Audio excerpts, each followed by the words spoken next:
السلام علیکم۔ پیراہن یوسف کی خوشبو۔ قرآن پاک میں جناب یوسف علی نبینا علیہ الصلاۃ والسلام کا واقعہ بڑی تفصیل کے ساتھ بیان کیا گیا ہے۔ اس واقعہ میں جہاں اور کئی عبرتیں اور عجائبات ہیں۔ ایک عجیب بات یہ ہے کہ برادران یوسف نے یوسف علیہ السلام کو ان کے والد حضرت یعقوب علیہ السلام سے جدا کر کے پاس ہی ایک کنویں میں ڈال دیا تھا، جس میں آپ 3 دن تک رہے، لیکن حضرت یعقوب علیہ السلام کو ان کا پتہ نہ چلا، حتیٰ کہ آپ کو ایک قافلہ مصر لے گئے۔ مصر میں تقریباً 40 سال رہے۔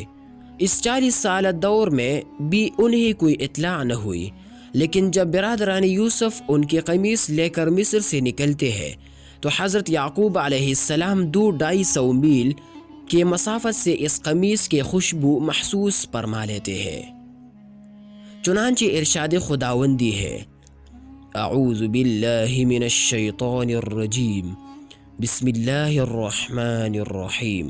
ولما فصلت العیر قال ابوہم انی لأجد ریح یوسف لولا ان تفندون۔ اور جب قافلہ چلا تو ان کے والد نے کہا، اگر تم مجھے بڑھاپے میں بہہ کے باتیں کرنے والا نہ سمجھو تو ایک بات کہوں کہ مجھ کو تو یوسف کی خوشبو آ رہی ہے۔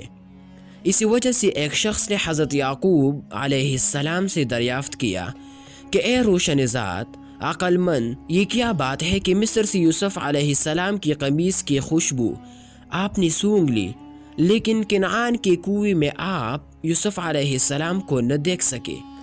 فرمایا کہ ہمارے احوال کودنے والی بجلی کے مانند ہے۔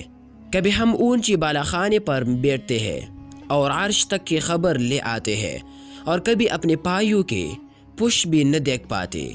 فقیر اگر ایک حالت پر باقی رہتا تو دونوں عالم کو ترک کر دیتا۔